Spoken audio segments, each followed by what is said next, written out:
Answer me. Magaling ka, genius ka, di ba? Sagutin mo ako. For what? Anong i-operate? Yung Pogo. Come on, tell me. Pogo. Operation ng Pogo. Kahit Sure, genius kasi- ka, hindi mo kayang paikutin.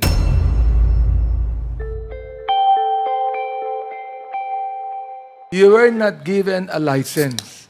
Now, what license are you talking about?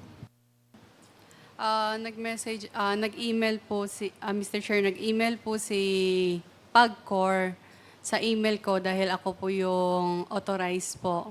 Kaya sa akin po nag-email. Ang sabi po ni PAGCOR po is hindi po sila magbibigay ng lisensya. Or, Sa hindi PAGCOR. siya mag-renew.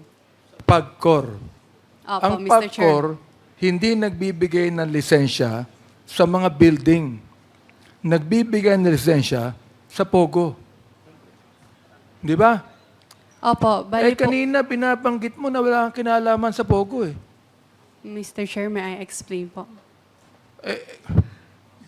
Kahit mag-explain ka, tatanggi mo na naman na involved ka sa Pogo eh. Di ba? You're going to explain, but you will still insist that you have nothing to do with Pogo. Answer me. Magaling ka, genius ka, di ba? Sagutin mo ako.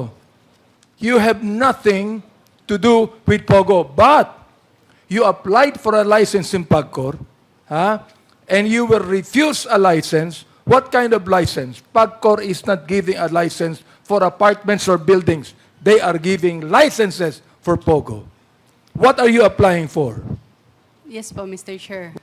What are you applying for? Nag-apply po kami for renewal po ng license po. Nang ano? PAGCOR po. Nang ano nga? PAGCOR po. Hindi, nang ano? License to operate po. For what? Anong i-operate? Yung tag po dito, yung Pogo. Come on, tell me. Pogo. Operation ng Pogo.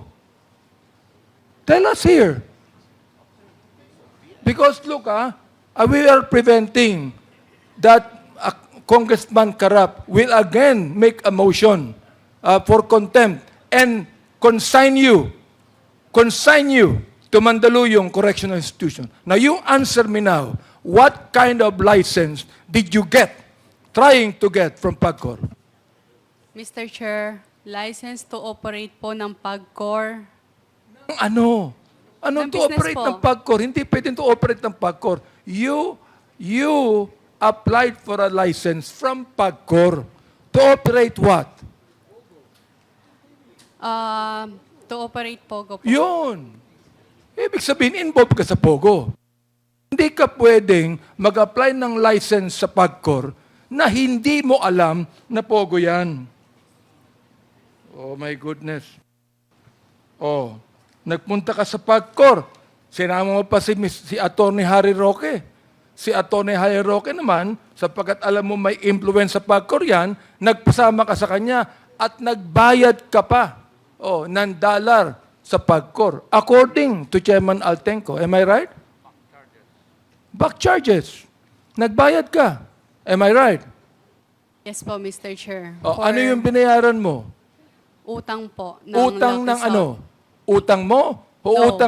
utang ng po ano? ng Lucky South sa Therefore, PAGCOR po. kung hindi ka kasama sa Lucky South, bakit ikaw ang nagbabayad ng utang ng Lucky South sa PAGCOR, Mr. Chair? Pwede po, Mr. Chair. Sige, go ahead. Go ahead. Mr. Chair, authorized representative lamang po ako. Whatever it is, authorized representative ka, utusan ka, pero ikaw ay inutusan ng Lucky South, magbayad ka sa PAGCOR ng back charges sapagkat ikaw mismo ang nag-apply sa PAGCOR ng Pogo. Yes or no?